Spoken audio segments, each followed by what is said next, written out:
रामचरितमानस पाठ को सुनने वाले सभी श्रोताओं का स्वागत है। राम राम जी। पाठ प्रारंभ करने के पहले बोलिए सियावर रामचंद्र की जय, पवन सुत हनुमान की जय, श्री तुलसीदास जी महाराज की जय। धवल धाम मणिपुरट पट, सुगठित नाना भांति, सिय निवास सुंदर सदन, शोभा किमि कही जाती। उज्ज्वल महलों में अनेक प्रकार के सुंदर रीति से बने हुए मणि जटित सोने की जरी के पर्दे लगे हैं। सीता जी के रहने के सुंदर महल की शोभा का वर्णन किया ही कैसे जा सकता है। सुबह के द्वार सब कुल से कपाटा, भूप भीर नट मागध बाटा, बनी विशाल बाज गजशाला, है गए रथ संकुल सब काला। राजमहल के सब दरवाजे फाटक सुंदर हैं, जिनमें वज्र के मजबूत अथवा हीरों के चमकते हुए किवाड़ लगे हैं। वहाँ मातहत राजाओं, नटों, मागधों और भाटों की भीड़ लगी रहती है। घोड़ों और हाथियों के लिए बहुत बड़ी बड़ी घुड़सालें और गजशालाएँ बनी हुई हैं, जो सब समय घोड़े, हाथी और रथों से भरी रहती हैं। सूर सचिव से नप बहु तेरे, नप ग्रह सरस सदन सब केरे, पुर बाहर सर सरित समीपा, उतरे जहाँ तहाँ विपुल महीपा। बहुत से सूरवीर मंत्री और सेनापति हैं, उन सब के घर भी राजमहल सरीखे ही हैं।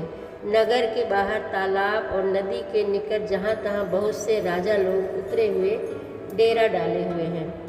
देखी अनूप एक अमराई, सब सुपास सब भांति सुहाई, कौशिक कहे मोर मनुमाना, यहाँ रहिए रघुबीर सुजाना। वहीं आमों का एक अनुपम बाग देखकर, जहाँ सब प्रकार के सुगीते थे और जो सब तरह से सुहावना था, विश्वामित्र जी ने कहा, हे सुजान रघुवीर, मेरा मन कहता है कि यहीं रहा जाए। भले ही नाथ कही कृपा निकेता, उतरे तहाँ मुनि वृंद समेता। विश्वामित्र महामुनि आए, समाचार मिथिलापति पाए। कृपा के धाम श्री रामचंद्र जी बहुत अच्छा स्वामिन कहकर वहीं मुनियों के समूह के साथ ठहर गए। मिथिलापति जनक जी ने जब यह समाचार पाया कि महामुनि विश्वामित्र आए हैं, संग सचिव सुचि भूरि भट, भूसुर बर गुरु ज्ञाति, चले मिलन मुनि नायक ही, मुदित राउ एहि भांति। तब उन्होंने पवित्र हृदय के ईमानदार स्वाभाविक मंत्री, बहुत से योद्धा, श्रेष्ठ ब्राह्मण, गुरु सतानंद जी और अपनी जाति के श्रेष्ठ लोगों को साथ लिया और इस प्रकार प्रसन्नता के साथ राजा मुनियों के स्वामी विश्वामित्र जी से मिलने चले।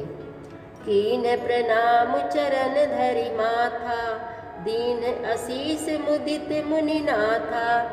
विप्र वृंद सब सादर बंदे, जानी भाग्य बड़ राउ आनंदे। राजा ने मुनि के चरणों पर मस्तक रखकर प्रणाम किया। मुनियों के स्वामी विश्वामित्र जी ने प्रसन्न होकर आशीर्वाद दिया। फिर सारी ब्राह्मण मंडली को आदर सहित प्रणाम किया और अपना बड़ा भाग्य जानकर राजा आनंदित हुए। कुशल प्रश्न कही बारहि बारा, विश्वामित्र नृपहि बैठारा। तेहि अवसर आए दो भाई, गए रहे देखन फुलवाई। बार बार कुशल प्रश्न करके विश्वामित्र जी ने राजा को बैठाया। उसी समय दोनों भाई आ पहुँचे, जो फुलवाड़ी देखने गए थे। श्याम गौर मृदु बयस किशोरा, लोचन सुखद विश्वचित चोरा। उठे सकल जब रघुपति आए, विश्वामित्र निकट बैठाए। सुकुमार किशोर अवस्था वाले श्याम और गौर वर्ण के दोनों कुमार नेत्रों को सुख देने वाले और सारे विश्व के चित्त को चुराने वाले हैं। जब रघुनाथ जी आए तब सभी उनके रूप एवं तेज से प्रभावित होकर उठकर खड़े हो गए।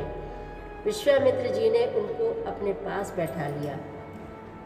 भय सब सुखी देखी दो भ्राता, बारी बिलोचन पुलकित गाता, मूरति मधुर मनोहर देखी, भयउ विदेहु विदेहु बिसेखी। दोनों भाइयों को देखकर सभी सुखी हुए, सबके नेत्रों में जल भर आया, आनंद और प्रेम के आंसू उमड़ पड़े और शरीर रोमांचित हो उठे। राम जी की मधुर मनोहर मूर्ति को देखकर विदेह जनक, विशेष रूप से विदेह देह की शुद्ध बुद्ध से रहित हो गए।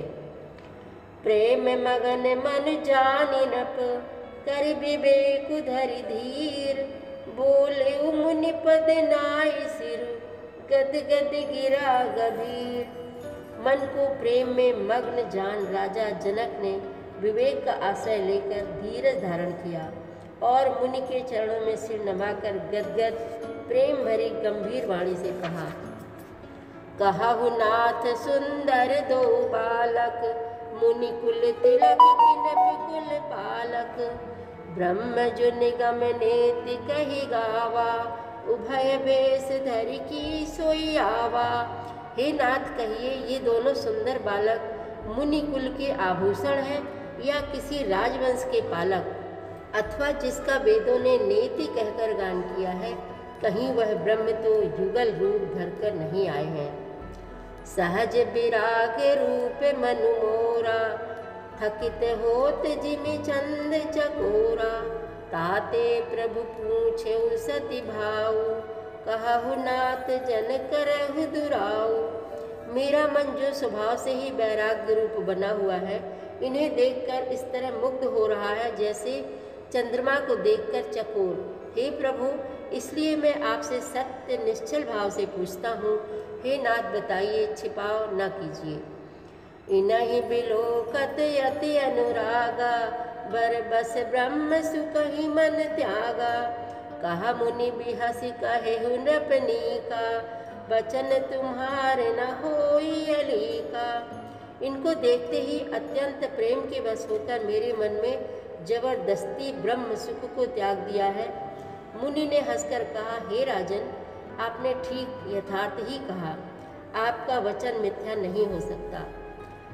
ये प्रिय सब ही जहाँ लगी प्राणी, मन मुस्काहि राम सुनि बानी, रघुकुल मनि दशरथ के जाए, मम हित लागी नरेश पठाए। जगत में जहाँ तक जितने भी प्राणी हैं, ये सभी को प्रिय हैं। मुनि की रहस्य भरी वाणी सुनकर श्री राम जी मन ही मन मुस्कुराते हैं, हंसकर मानो संकेत करते हैं कि रहस्य खोलिए नहीं। तब मुनि ने कहा, ये रघुकुल मणि महाराज दशरथ के पुत्र हैं।